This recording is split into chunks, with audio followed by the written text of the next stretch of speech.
भारत में मंगलवार की रात कोरोना संक्रमण के कुल मामले 50 लाख के पार पहुंच गए। 40 लाख की संख्या पार करने के महज 11 दिन बाद ही भारत में संक्रमितों की कुल संख्या 50 लाख के पार पहुंच गई। राज्यों और केंद्र शासित प्रदेशों के आंकड़ों के मुताबिक देश में अब तक 39,26,096 मरीज स्वस्थ हो चुके हैं। वहीं सरकार का कहना है कि दुनिया में भारत रिकवरी के मामले में सबसे आगे है।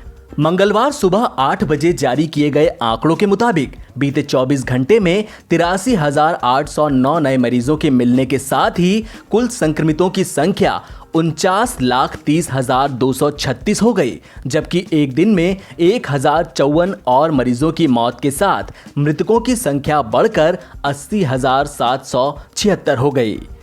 हालांकि रात तक भारत में कोविड-19 के कुल मामलों की संख्या 50,05,963 हो चुकी थी, जबकि मृतकों का आंकड़ा बढ़कर 81,979 हो गया।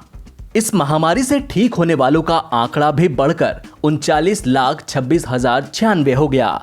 दुनिया भर से कोविड-19 के आंकड़ों का संग्रह करने वाले अमेरिका के जॉन हॉपकिंस विश्वविद्यालय के मुताबिक इस महामारी से ठीक होने वाले लोगों के संदर्भ में भारत सबसे आगे है। उसके बाद ब्राजील और फिर अमेरिका का स्थान आता है। विश्वविद्यालय के आंकड़ों के मुताबिक संक्रमण से प्रभावित लोगों के मामले में अमेरिका के बाद भारत दूसरे स्थान पर है, जबकि मृतकों के आंकड़े के लिहाज से अमेरिका और ब्राजील के बाद वह तीसरे स्थान पर है। केंद्रीय स्वास्थ्य मंत्रालय ने शुक्रवार को कहा कि संक्रमण से मुक्त होने वाले लोगों की संख्या 38,59,399 हो गई। इसी के साथ राष्ट्रीय स्तर पर स्वस्थ दर 78.28% हो गई। मंत्रालय के मुताबिक कोविड-19 से मृत्यु दर 1.64% है। रिकवर होने वालों की अधिक संख्या के कारण ठीक हो चुके मरीजों और एक्टिव मरीजों के बीच का अंतर भी लगातार बढ़ रहा है। यह अंतर अब 22 लाख के पार पहुंच गया है। आंकड़ों के मुताबिक देश में अभी 9,90,061 मरीजों का इलाज चल रहा है। यह कुल मामलों का 20.08% है।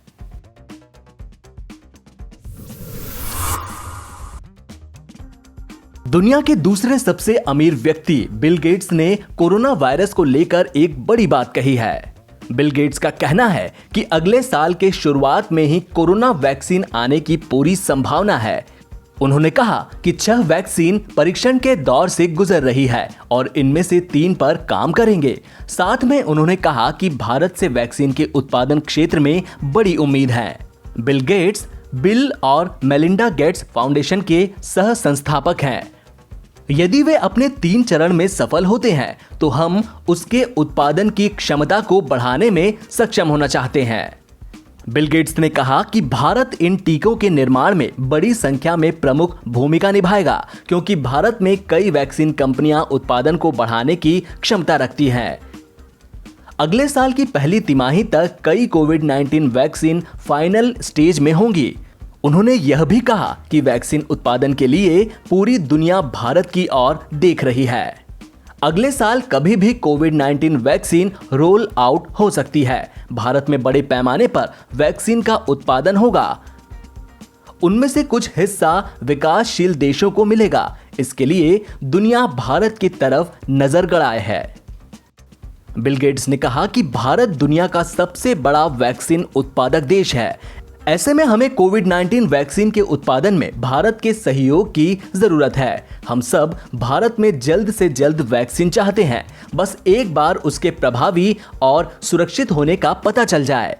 बिल गेट्स ने यह भी कहा कि वह वैक्सीन के भारत में उत्पादन को लेकर बातचीत कर रहे हैं। कोरोना वायरस के वुहान के एक सैन्य लैब में पैदा होने का आरोप लगाने वाली चीन की मशहूर वायरोलॉजिस्ट डॉक्टर ली मेंग यान ने अपने इस सनसनीखेज दावे के समर्थन में सबूत पेश किए हैं। डॉक्टर यान ने एक रिपोर्ट प्रकाशित की। Hong Kong school of public health में कथित रूप से शोध कर चुकी डॉक्टर यान ने कहा कि कोरोना वायरस को 2 चमगादड़ों के जेनेटिक मटेरियल को मिलाकर बनाया गया है।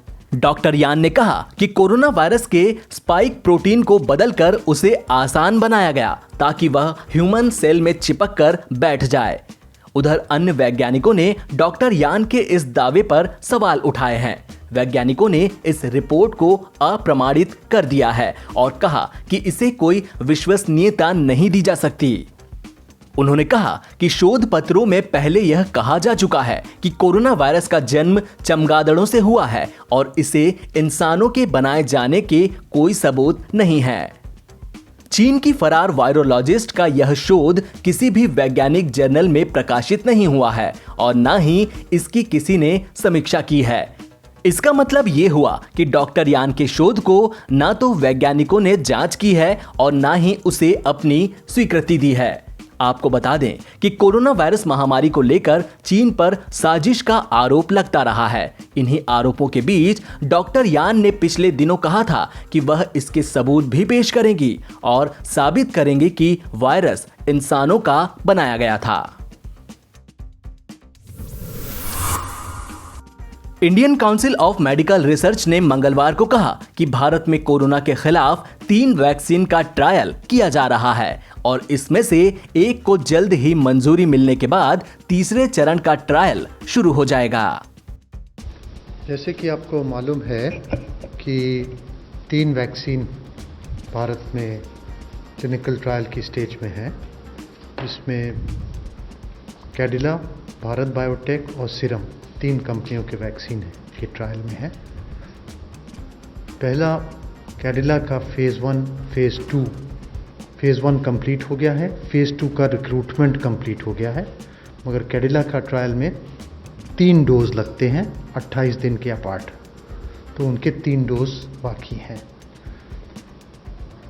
भारत बायोटेक में फेज़ 1 कंप्लीट हो गया है, उसके रिजल्ट्स एनालाइज हो रहे हैं। फेज़ 2 का रिक्रूटमेंट कंप्लीट हो गया है और उसकी 2nd डोज लगना बाकी है।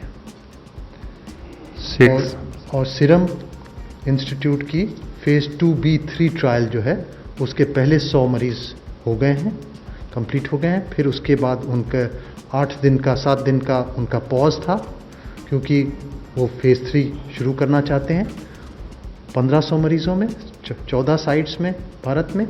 वो अब शुरू हो जाएगा जैसे ही क्लियरेंस आ जाएगा।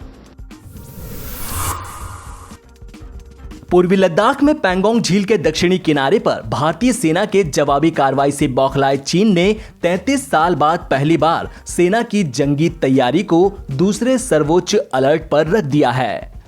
हालांकि चीनी सेना की लड़ाकू तैयारियों को भारत और चीन के विदेश मंत्रियों के बीच मुलाकात के बाद कम कर दिया गया।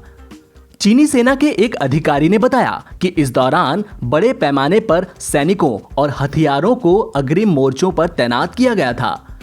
साउथ चाइना मॉर्निंग पोस्ट ने चीनी सेना के सूत्रों के हवाले से बताया कि इससे पहले इस इलाके में अलर्ट का यह स्तर साल 1987 में हुआ था।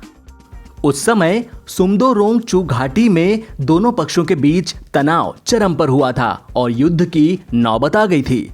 PLA में अलर्ट के 4 स्तर हैं। पहला स्तर उस समय लागू किया जाता है जब सैन्य कमांडरों को लगता है कि अब युद्ध होकर रहेगा। पैंगोंग में फायरिंग की घटना के अगले दिन PLA के सेंट्रल थिएटर कमांडर ने 8 सितंबर को बीवो पर जारी बयान में कहा कि उसे और ज्यादा सैनिक और हथियारों की तैनाती का आदेश हुआ है।